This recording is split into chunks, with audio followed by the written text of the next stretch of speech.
Mother, Fine, Washington. it is time I finished what you began.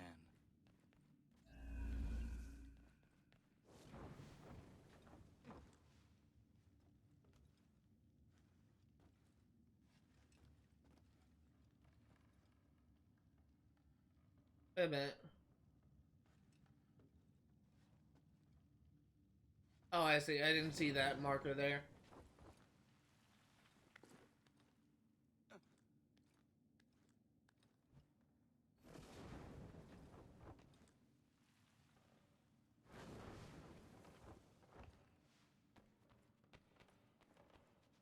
This is a really interesting area. It's like the entire. It almost kind of reminds me of one of the assassin tombs from Assassin's Creed 2.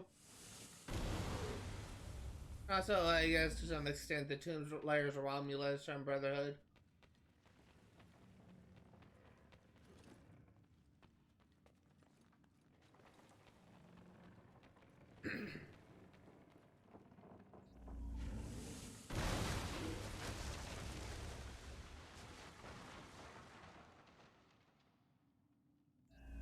Oh, looks like we have a way to get up if we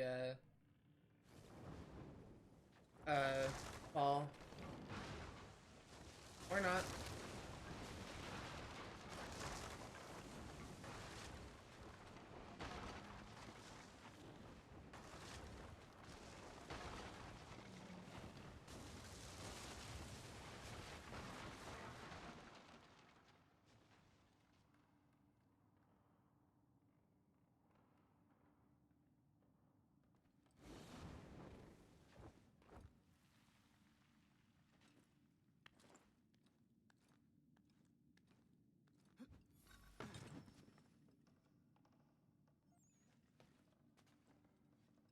Oh, up here.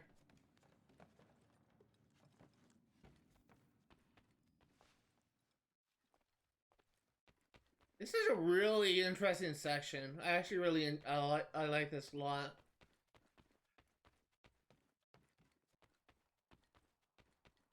It really gives me, for those of you that never played Assassin's Creed 2 and never experienced the Assassin Tombs, the Assassin Tombs are easily like the best part of Assassin's Creed 2. In my honest to God opinion, it really is. But we got 100% sync. But it really gives me some Assassin's Creed 2 vibes, and oh my god, is it just... It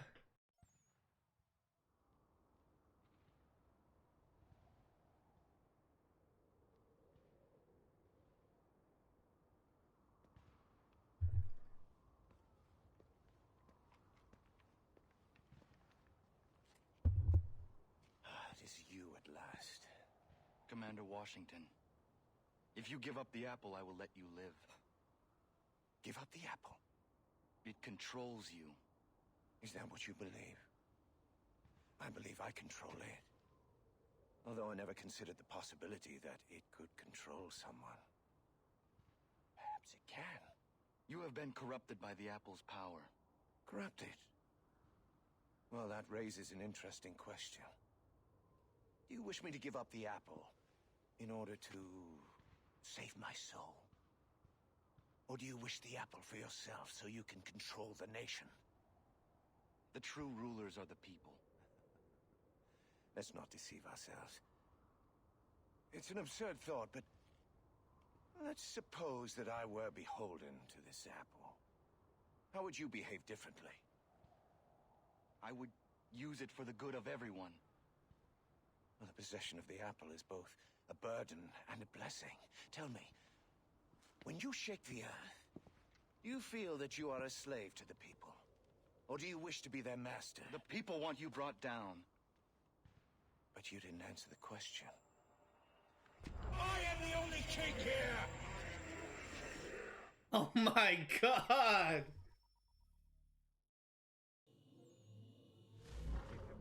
It won't save you.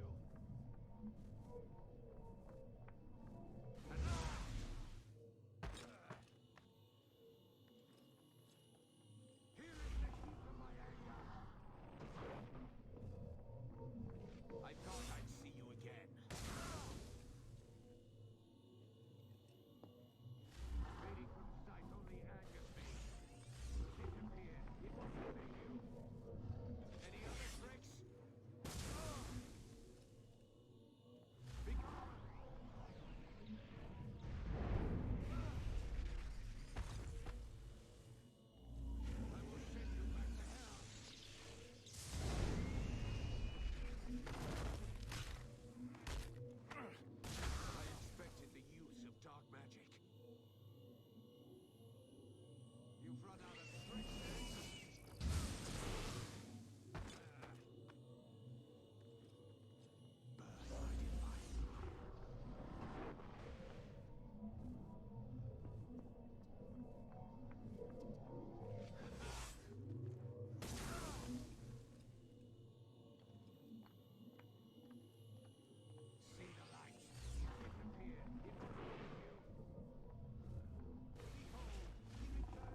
Okay, let's try this again.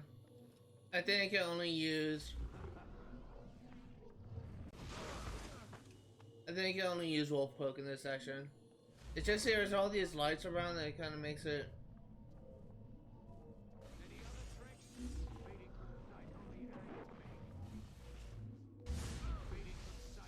It's all these lights around that makes it hard for me to get close.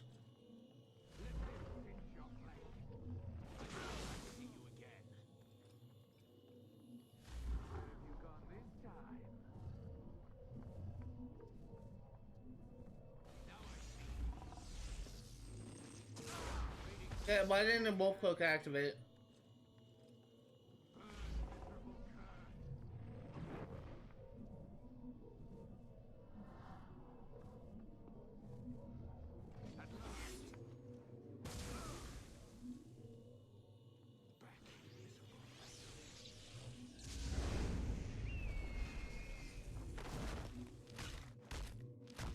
I will end you for all you've done!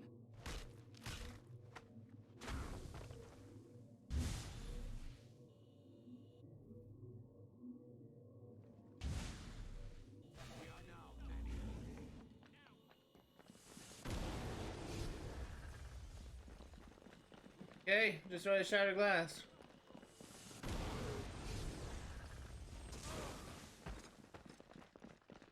Get up, Connor!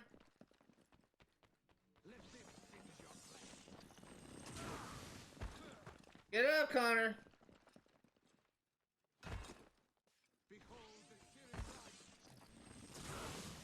Oh my god. I can't do it if these guys just don't... There we go.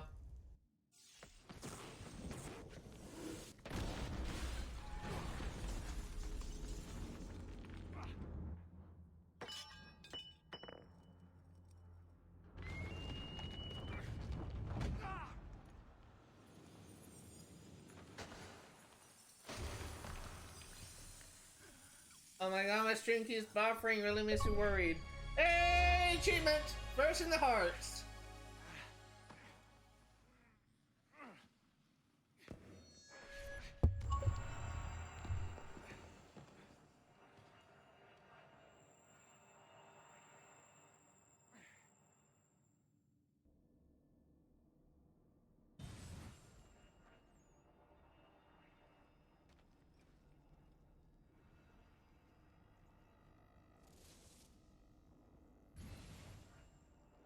Armageddon. I died trying to bring down Washington. I plead with you, do not pursue the apple. My son, I am so worried for you. The sky journeys have led you astray. Give up your fight for the apple, please, my son. Please.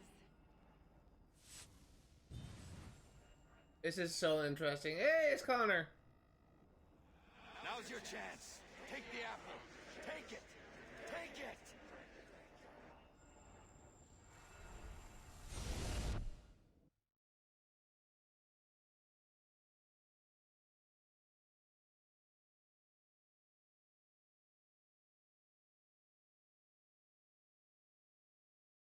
And because of either a glitch or because I have music disabled, this cutscene is muted.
Three-headed.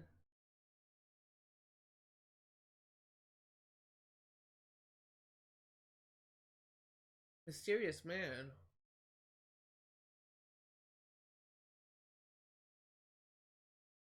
Like a random NPC.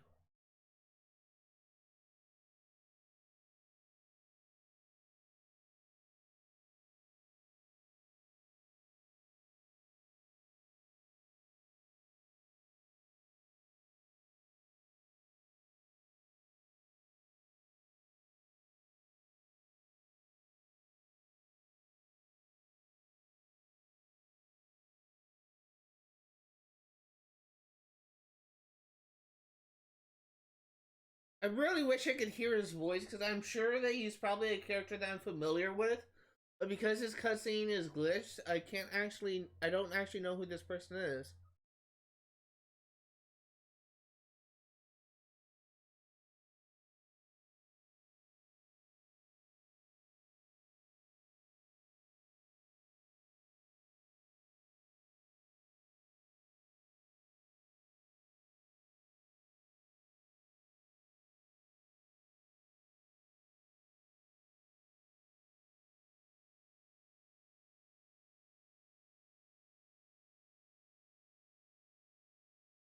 Apologies for me being quiet. I'm trying to read the subtitles. This mysterious man is really interesting. I'm sure he's probably a Templar.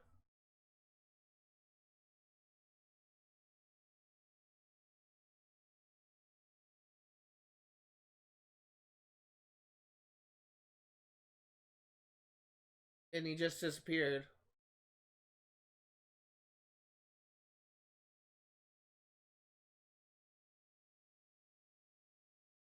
That was really interesting. I wonder who that mysterious man was.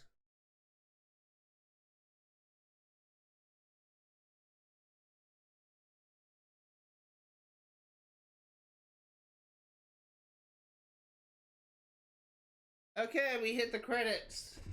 So I'm gonna offer this time to give my overall thoughts of this DLC before I return to the main campaign and get the final achievement. But my overall thoughts is this: the story was really good, and it just took me a while for me to figure out what the story actually was.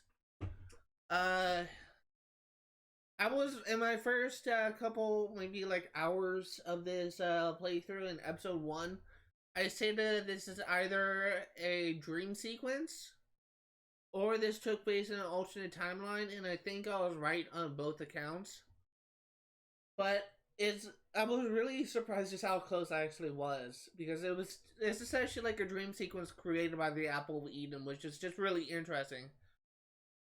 The gameplay, the abilities by far is one of the most fun to use abilities I have ever seen in an Assassin's Creed game, and this is coming from someone who has played Assassin's Creed Odyssey for 100%, and if anyone has played Assassin's Creed Odyssey, you will know that the abilities in that game makes you feel like a god, I swear.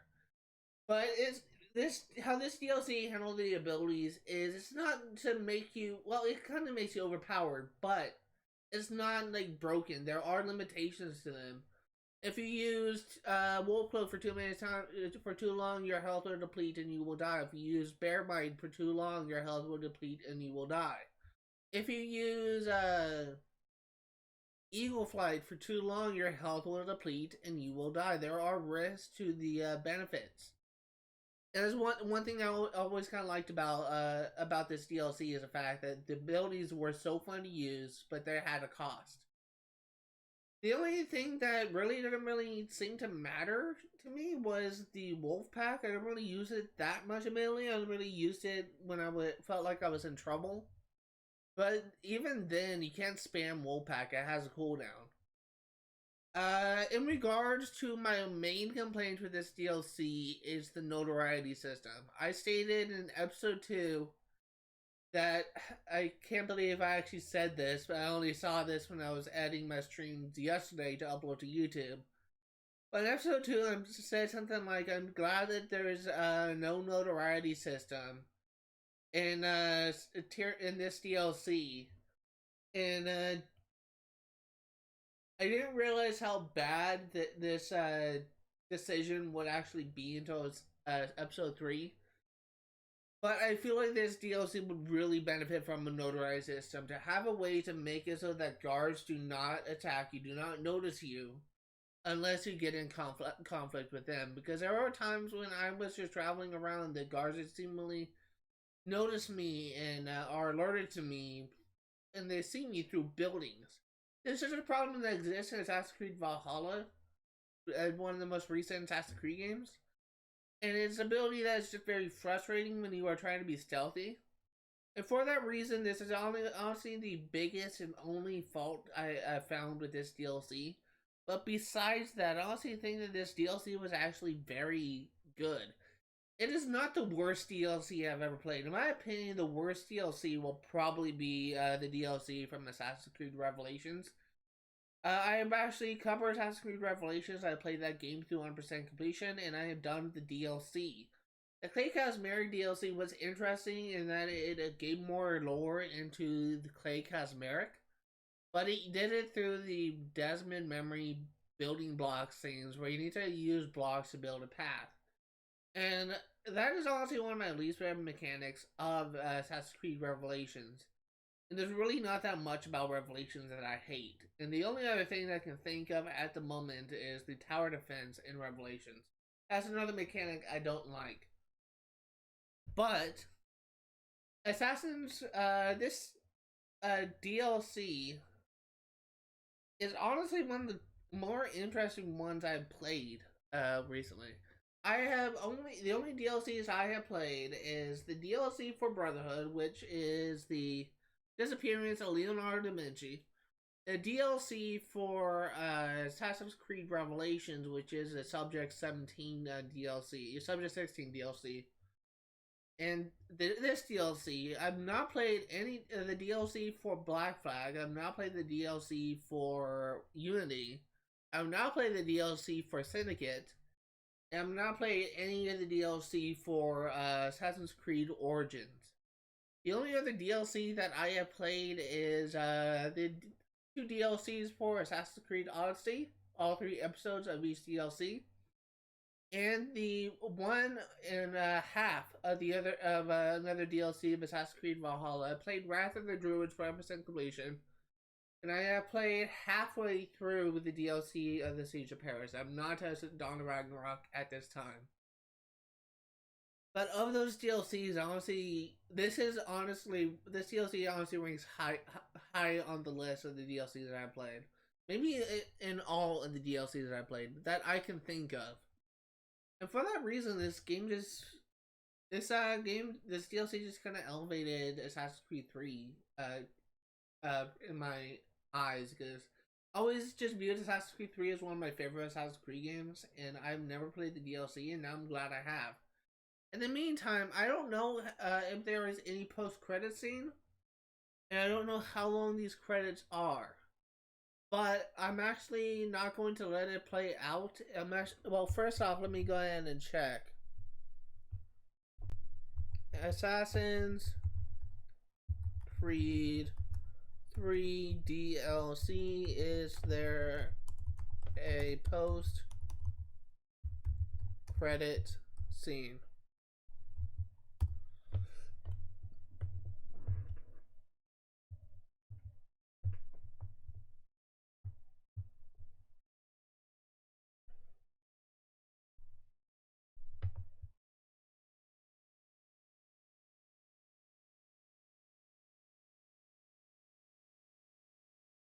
I'm only seeing like information about Assassin's Creed 3, the base game. But I'm just gonna let it play out. This is probably gonna be very boring to watch. But once we are done here, we should be getting the final achievement for this DLC. And that is, what's it called?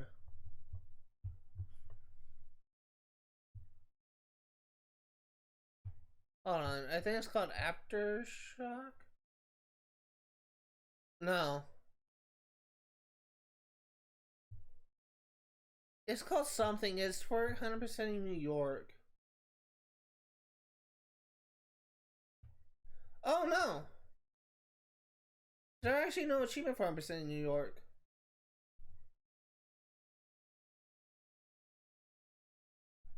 I guess it's not.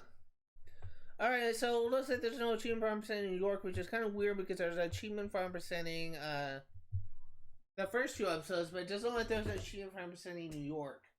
So what I'm going to do from this time on is talk a little bit about how I'm going to handle Assassin's Creed Liberation. I'm not going to be starting Liberation in this stream. I'll be starting it next Sunday. Mainly because of the fact that I will need to end the stream and reset the category that I'm streaming in.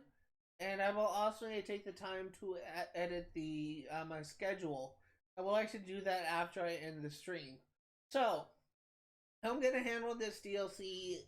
For anyone who's familiar with my channel, you know I like to do all, or for the DLC.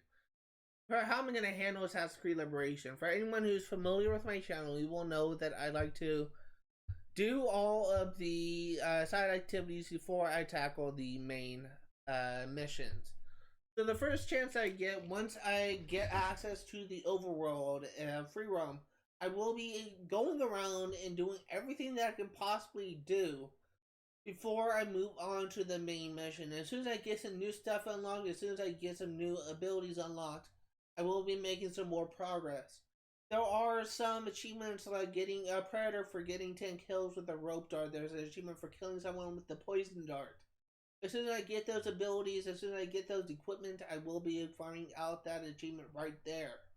We don't really have that much left of this deal, thing, and this, according to howlongtobeat.com, this game should take about, 15 hours of memory serves. Let me actually look this up real quick.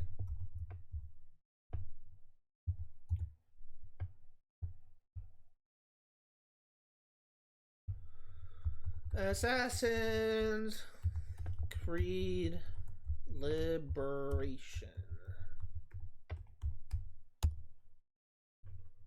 This takes 16 and a half hours according to How Long to Beat.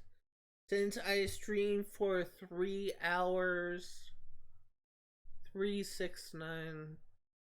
Oh, that's 5 streams. Alright. So approximately 5 to 6 streams we will be 100%ing this game. Guess I will say that as soon as this game is complete, I will be moving on to Assassin's Creed Black Flag and working on 100% on that. In regards to my schedule, my list of games on the queue, the games are Assassin's Creed 4 Black Flag, Stardew Valley, and Assassin's Creed Rogue. Immediately after that is Kingdom Hearts 1. I will be doing my first ever Revenge series. Where, since this is a game that I have abandoned because I just was really struggling, I'm going to be hosting what I refer to as Revenge series, where I will be going back to the game that I abandoned on this channel, and I will be completing it this time. And I'm actually going to be approaching it a little bit differently. The problem was when I was trying to beat it last time is I was trying to accomplish too much at the same time, and what I mean was when I was streaming this Kingdom Hearts 1, I made the stupid decision to go for 3 of the challenge achievements. One is to beat the game while unarmored, which is not changing your equipment whatsoever. Beat the game on without using continue, and beat the game in under 15 hours. The fact that I was trying to do all 3 at once just made it really difficult for myself. So I'm instead just gonna handle this a little bit differently in the sense that it's just gonna be a standard playthrough on normal. I'm gonna be getting 100%, but I'm gonna be going for 1 achievement. That's to beat the game without using a continue. I'm thinking that it will be easier for me to beat the game on normal when I have like stuff like the Ultima Keyblade, I think what it's called, or when I'm at like max level for the achievement. I feel like it'd be easier for me to get the for me to beat the final boss, for me to beat Chernobog, which gave me hell my first time playing through, if I just tackle that area when I'm much more well prepared. After I complete the main story 100% on normal, I will be doing Let's Plays. I'm going to be playing Kingdom Hearts 1 on easy with no equipment for the achievement, and because I already got the achievement for with no using continue, it should be a lot easier for me. I will also be doing a let's play of the playthrough on Proud, where I will be kind of mirroring my playthrough on normal with some small changes. And that will also be a let's play where, since it's just really gonna be me trying to beat the game without worrying about 100%. Now, I will say there is one small adjustment. I am going to try and at least unlock the keyhole in all the worlds, including Olympus. So that means that for the unarmored playthrough and for Proud, I will be at the very least be doing the 3 basic tournaments for Kingdom Hearts 1. And I will be essentially just doing just a little bit of what I've done in normal. But I'm not going to be going out of my way to farm out like the Ultimate Keyblade for Proud. I will not be going out of the way to farm for levels on Proud unless I really need it. But both the beginner playthrough and the Proud playthrough will be a standard let's play, which is the first time I'm actually doing something, but it probably won't be the last time in this channel. In the meantime, I don't know how much of this is left. I'm actually going skip this.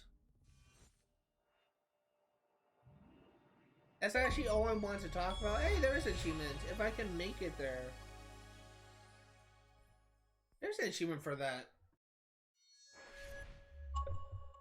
So, if we go back to the main menu, we have gone this game to 100% completion. I guess I will just go ahead and take the time for me to show off the achievements I have left. We have a total of 32 achievements? Yeah, 32 achievements. So we have achievement 100% synchronization, all sequences, block 10 shots or firing lines with the human shield. That will be very easy. Collect all diary pages, alligator eggs, Mayan statues, and mushrooms. Collect every Persona Pacific collectible. Kill 5 guards in 15 seconds using only the sugarcane machete. I will need to look up a video to do this. This is another example of when I get this equipment, I will be going for this achievement. It says survive 10 animal encounters. Buy the maximum number of ships. As soon as I get the ability to buy ships, I will be slowly working my way toward unlocking all the ships. Free run for 10 branches without touching the ground. That will be something that I will look into as soon as I get the opportunity. Kill an enemy with a poison dart. Complete all Persona specific side missions. Kill 25 enemies with a parasol gun. A lot of these achievements are equipment related, so that's another reason why I say this. When I get the equipment, I will be farming for it. Buy your first dressing chamber. Buy every dressing chamber. Pickpocket 5,000 ECU. Isn't that European Credit Union unit? I will be getting that presumably early on. Perform 10 predator moves using the whip. It's not the rope darts whip. That's what I was confused with. Collect all the pocket watches. Use Berserk Potion to force an enemy to kill 5 enemies. Synchronize all viewpoints. Complete every business rivals mission. Complete every ship crew mission. Complete every Bayou Fever mission. Complete every Free Slaves mission. This is a glitch. And these are all achievements related to the sequence. In the meantime, I'm actually going to end things off right here. If you are remotely interested in what you see today, all the games I cover on my channel will be for 100% completion. I will be streaming Assassin's Creed Liberation for 100% next Sunday, 1 p.m. to 4 Pacific Standard Time. I will be streaming Skyrim for 100% completion on Saturdays, 1 p.m. to 4 Pacific Standard Time. And I will be streaming Far Cry 3 for 100% completion on Saturdays, 1 p.m. to 4 Pacific Standard Time. that's gonna do it for today. And just to clarify, when I say 100% completion, I mean 100% in-game statistic as well as 100% in achievements as well. That's gonna do it for me. See you guys next time. Again, apologies for the shorter stream, but didn't really have that much left to cover.